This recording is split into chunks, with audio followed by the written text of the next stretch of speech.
Salut, aujourd'hui on s'attaque à un exercice un peu différent, on étudie un polynôme de degré 4. Ça peut paraître impressionnant au premier abord, mais tu vas voir que la stratégie est très claire et méthodique. Le polynôme c'est p de x égale 2x puissance 4 moins 10x au cube plus 4x au carré plus 40x moins 48. 4 questions, une logique enchaînée.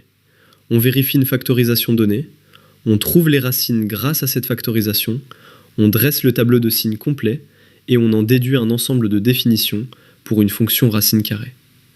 Le mot « en déduire » dans les questions 2, 3 et 4, c'est un signal fort. Chaque réponse s'appuie sur le résultat précédent. Si on rate la question 1, tout s'effondre. Donc on commence par là, rigoureusement. Allez, question 1, c'est parti. Question 1. Vérifiez que p de x égale x au carré moins 5x plus 6 fois 2x au carré moins 8. On nous demande de vérifier une égalité. La méthode imposée ici, c'est de développer le membre de droite, la forme factorisée, et de montrer qu'on retrouve bien la forme développée de p de x. On ne fait pas l'inverse. On développe x au carré moins 5x plus 6 fois 2x au carré moins 8. On distribue chaque terme du premier facteur avec le second facteur, terme à terme. X au carré fois 2x au carré moins 8, ça donne 2x puissance 4 moins 8x au carré. Moins 5x fois 2x au carré moins 8, ça donne moins 10x au cube plus 40x. Et 6 fois 2x au carré moins 8, ça donne 12x au carré moins 48. On regroupe maintenant tous ces termes par degré. Les termes en x puissance 4, 2x puissance 4. Les termes en x au cube, moins 10x au cube. Les termes en x au carré, moins 8x au carré, plus 12x au carré, soit 4x au carré. Les termes en x, 40x. Et les constantes, moins 48. On obtient 2x puissance 4 moins 10x au cube, plus 4x au carré, plus 40x moins 48. C'est exactement p de x. L'égalité est vérifiée pour tout réel x. Première question, dans la poche. Question 2. Trouvez les racines de p de x en utilisant la factorisation. Grâce à la question 1, on sait que p de x égale x au carré moins 5x plus 6 fois 2x au carré moins 8. Pour trouver les racines de p, c'est-à-dire les valeurs de x qui annulent p, on applique la règle du produit nul. Un produit est nul si et seulement si l'un de ces facteurs est nul. Donc, p de x égale 0, si et seulement si x au carré moins 5x plus 6 égale 0, ou 2x au carré moins 8 égale 0. On a ramené une équation de degré 4 à deux équations de degré 2, bien plus simple à résoudre. Résolvons le premier facteur. X au carré moins 5x plus 6 égale 0. On calcule le discriminant. Delta égale moins 5 au carré, moins 4 fois 1 fois 6, soit 25, moins 24. Delta égale 1. Positif, donc 2 racines. X égale 5 plus 1 sur 2, soit 6 sur 2, soit 3. Et x égale 5 moins 1 sur 2, soit 4 sur 2, soit 2. Résolvons le deuxième facteur. 2x au carré moins 8 égale 0. On divise par 2.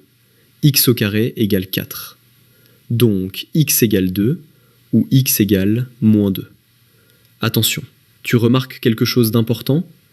La valeur x égale 2 apparaît dans les deux facteurs.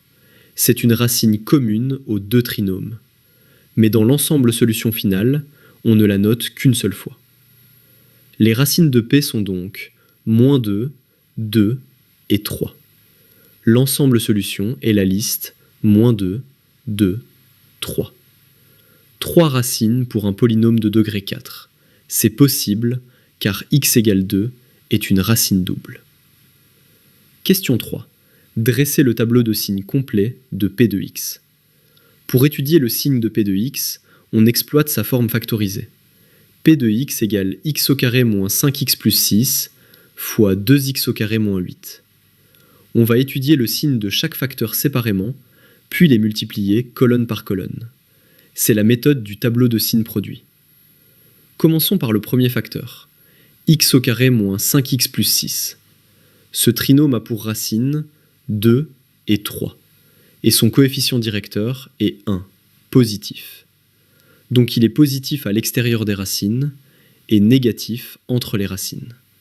Autrement dit, positif pour x inférieur à 2, nul en 2, négatif entre 2 et 3, nul en 3, et positif pour x supérieur à 3.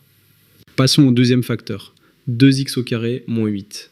On peut factoriser 2 fois x au carré moins 4, soit 2 fois x moins 2, fois x plus 2. Les racines sont moins 2 et 2. Le coefficient directeur est 2, positif. Donc ce facteur est positif à l'extérieur des racines et négatif entre elles. Positif pour x inférieur à moins 2, nul en moins 2, négatif entre moins 2 et 2, nul en 2, et positif pour x supérieur à 2. Maintenant, on combine les signes des deux facteurs pour trouver le signe du produit. Les valeurs clés sur l'axe des abscisses sont moins 2, 2 et 3, dans cet ordre. On remplit le tableau colonne par colonne en multipliant les signes. Pour x inférieur à moins 2, les deux facteurs sont positifs, le produit est positif. En x égale moins 2, le deuxième facteur s'annule, p de x est nul. Entre moins 2 et 2, le premier facteur est positif et le deuxième est négatif. Le produit est négatif. En x égale 2, les deux facteurs sont nuls, p de x est nul. Entre 2 et 3, le premier facteur est négatif et le deuxième est positif. Le produit est négatif. En x égale 3, le premier facteur s'annule, p de x est nul. Pour x supérieur à 3, les deux facteurs sont positifs. Le produit est positif. Tableau de signes complet. P de x positif sur moins l'infini jusqu'à moins 2, nul en moins 2, négatif entre moins 2 et 2, nul en 2, négatif entre 2 et 3, nul en 3, et positif sur 3 jusqu'à plus l'infini. Question 4. Trouvez l'ensemble de définitions de f de x égale racine carrée de p de x. La fonction f de x égale racine carrée de p de x. Pour que cette racine carrée soit définie, il faut et il suffit que le contenu soit positif ou nul. On ne peut pas prendre la racine carrée d'un nombre négatif. Donc la condition est p de x supérieur ou égal à 0. On lit directement les réponses dans le tableau de signes qu'on vient de dresser. P de x est positif ou nul dans 3 situations. Pour x inférieur ou égal à moins 2, pour x égal à 2 exactement, et pour x supérieur ou égal à 3. Attention au cas x égale 2, c'est un point isolé où p s'annule. Racine carrée de 0 égale 0, donc f est bien défini en 2 et vaut 0. On doit inclure ce point dans l'ensemble de définitions. Mais attention, c'est un singleton, un point tout seul, pas un intervalle. Il est entouré de valeurs où p est négatif, donc f n'est pas défini autour de lui. L'ensemble de définitions de f est donc l'intervalle fermé de moins l'infini à moins 2, union le singleton contenant uniquement 2, union d'intervalle fermé de 3 à plus l'infini. Question 4 résolue, exercice complet. Et voilà, les 4 questions sont bouclées. Cet exercice est un très bel exemple de la puissance de la factorisation. Ce qu'il faut retenir, c'est la logique du « en déduire » qui structure tout l'exercice. On a d'abord vérifié la factorisation à la main en développant rigoureusement. C'est indispensable. On ne peut pas juste affirmer que c'est vrai. Ensuite, cette factorisation nous a permis d'appliquer la règle du produit nul et de trouver les 3 racines facilement. Le tableau de signes a combiné les signes des deux facteurs, colonne par colonne. C'est la méthode du tableau produit.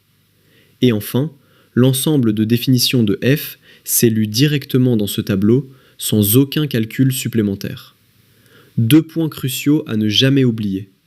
Premier point, quand deux facteurs partagent une racine commune, comme ici x égale 2, elles ne comptent qu'une seule fois dans l'ensemble solution. Deuxième point, pour l'ensemble de définitions de la racine carrée, les points où p s'annule sont inclus. Ils donnent f de x égale 0, ce qui est bien défini. Mais attention, si ce sont des points isolés entourés de valeurs négatives, il faut les noter comme des singletons dans l'union. Ce type d'exercice, avec un polynôme de degré 4 qu'on factorise en 2 trinômes, est une excellente illustration de la méthode générale. Factoriser d'abord, puis analyser chaque facteur séparément. C'est bien plus simple que d'attaquer le degré 4 directement. Retiens cette stratégie, elle revient souvent. Reprends cet exercice seul, refais le développement de la question un terme à terme, puis enchaîne les 4 questions sans regarder. Tu vas voir que la logique coule naturellement de l'une à l'autre.